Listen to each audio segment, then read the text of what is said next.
नमस्कार बच्चों, मेरा नाम है राहुल और आप देख रहे हैं मैसे बीसी क्लास। तो जो आज की वर्कशीट है 75 75, ठीक।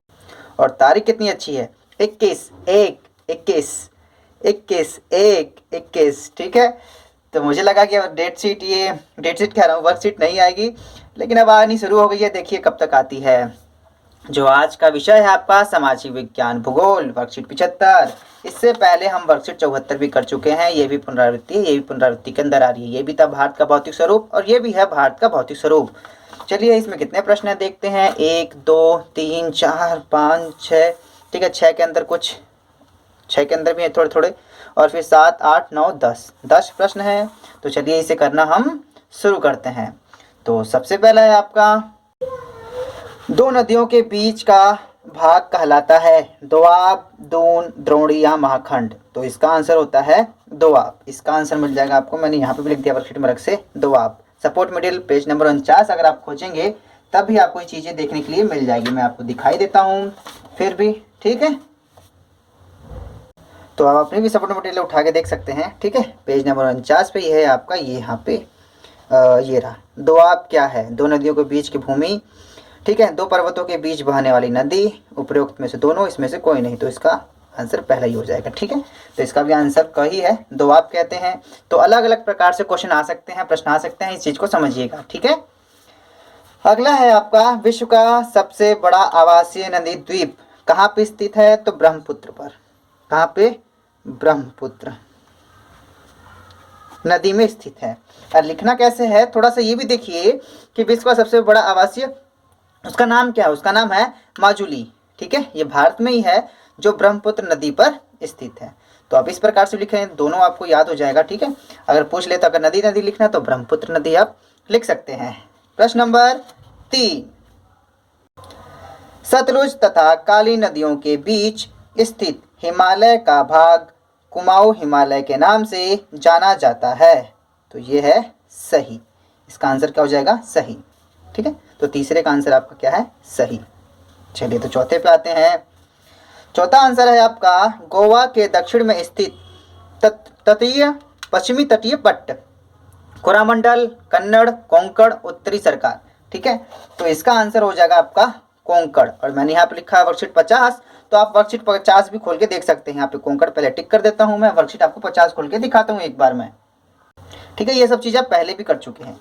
अब ध्यान से देखेंगे, जो कोरामंडल तट है आपका पूर्वी तटीय, ठीक है। क्वेश्चन में पूछा था गोवा के दक्षिण में, ठीक है। ये पूर्वी तटीय मैदान, उत्तरी सरकार तक भी दक्षिण में कोरामंडल तट है।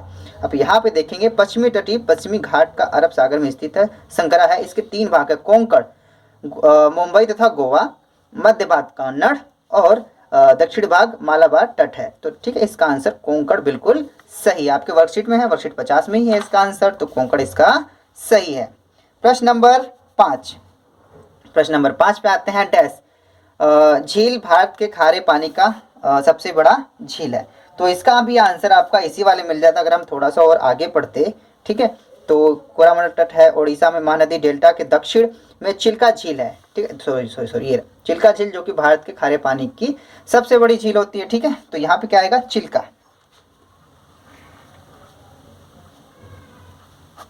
चिल्का, ठीक है। तो मैंने यहाँ पे भी लिख दिया है चिल्का। अगर आपको चीज़ ना समझ में तो यहाँ पे भी अगर लिखेंगे तो वर्कशीट 50 आप देख लीजिएगा एक बार, ठीक है। तो चलिए प्रश्न नंबर 6 की तरफ चलते हैं। प्रश्न नंबर 6, ठीक है। दिए गए अनुच्छेद को ध्यान से पढ़े और निम्नलिखित प्रश्नों के उत्तर दीजिए। उत्तरी मैदान 3 प्रमुख नदियों प्रणालियों सिंधु, गंगा एवं ब्रह्मपुत्र तथा इनकी सहायक नदियों से बना है। यह मैदान जलोढ़ मृदा से बना है।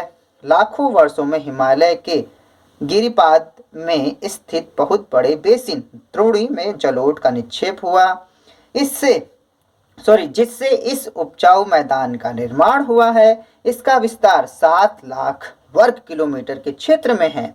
यह लगभग 2400 किलोमीटर लंबा एवं 240 से 320 किलोमीटर चौड़ा है। यह सघन जनसंख्या वाला भौगोलिक क्षेत्र है। समृद्ध मृदा आवरण, पर्यावरण, पानी की उपलब्धता एवं अनुकूल जलवायु के कारण कृषि की दृष्टि से भारत का अत्यधिक उत्पादक क्षेत्र है। बहुत अच्छी यहाँ पर उत्पादन होती है विश्व, मतलब कि भारत की तुलना में, भारत के और स्थानों की तुलना में।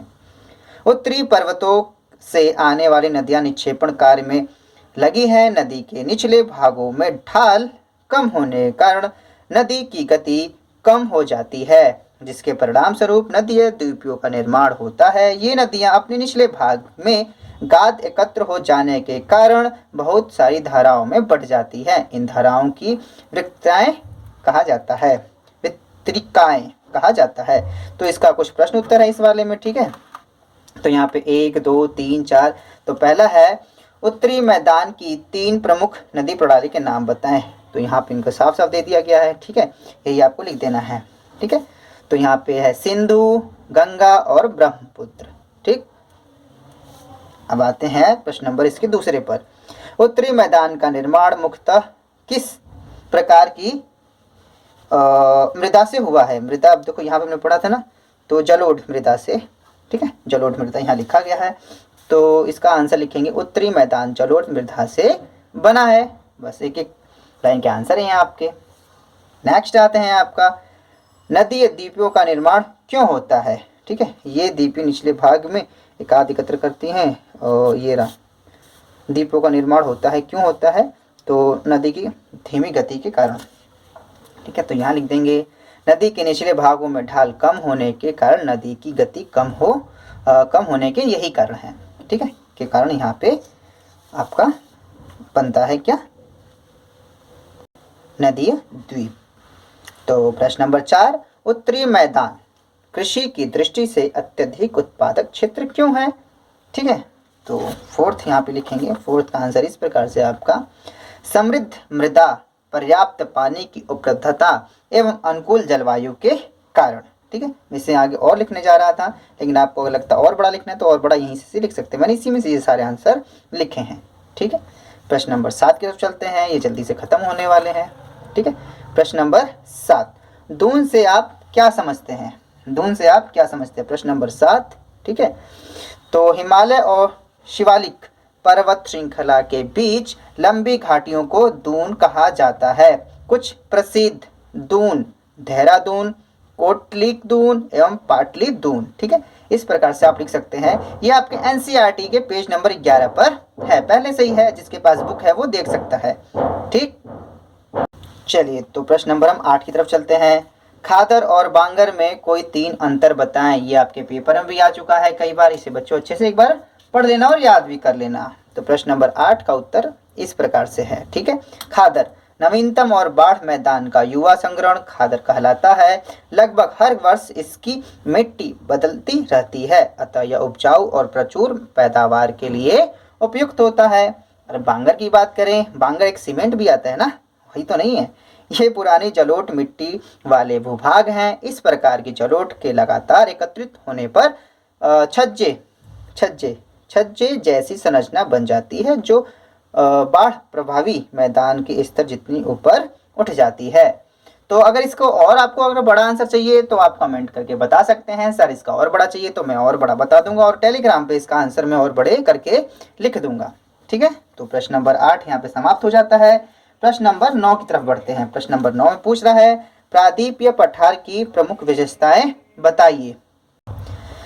तो चलिए प्रश्न नंबर 9, ठीक है। सपोर्ट मटेरियल 50 पेज नंबर 50 से भी इसका आंसर मिल जाएगा। पढ़ देता हूँ। गंगा एवं यमुना के दक्षिण उभरता हुआ विशाल भूखंड भारत का प्रादीपीय पठार कहलाता है।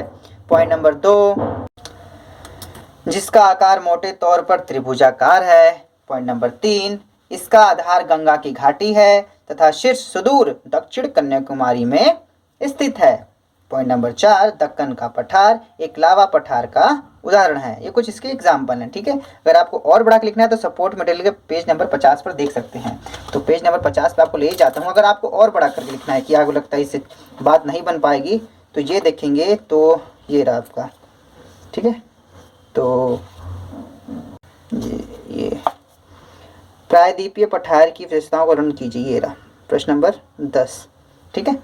तो इसका आपका आंसर भी पीछे मिल जाएगा, ठीक है। इससे आप प्रश्न नंबर 10 का ये रहा आंसर। अगर आपको और बड़ा करके लिखना है तो आप यहाँ से भी इसे करके लिख सकते हैं, ठीक है। चलिए प्रश्न नंबर हम आते हैं। चलिए 1 मिनट, बस प्रश्न नंबर 10 की तरफ आते हैं। भारत की भूमि महान भौतिक विविधताओं को प्रदर्शित करती है। 5 उदाहरण के साथ एक कथन को न्याय उचित ठहराइए। चलिए तो न्याय उचित ठहरा देते हैं। अन्याय क्यों करेंगे किसी के साथ। प्रश्न नंबर 10 पॉइंट नंबर 1, प्रायद्वीपीय खंड उत्तरी सीमा कटी फटी है जो कच्छ से आरंभ होकर अरावली पहाड़ी से गुजरती हुई दिल्ली तक जाती है। पॉइंट नंबर 2, भारत की तट रेखा बहुत लंबी है जिसे 2 भागों में बांटा गया है, पश्चिमी तट और पूर्वी तट। ठीक है। पॉइंट नंबर 3, भारत में 2 प्रमुख द्वीप है, एक बंगाल की खाड़ी में अंडमान निकोबार द्वीप समूह तथा दूसरा अरब सागर में लक्षद्वीप स्थित है।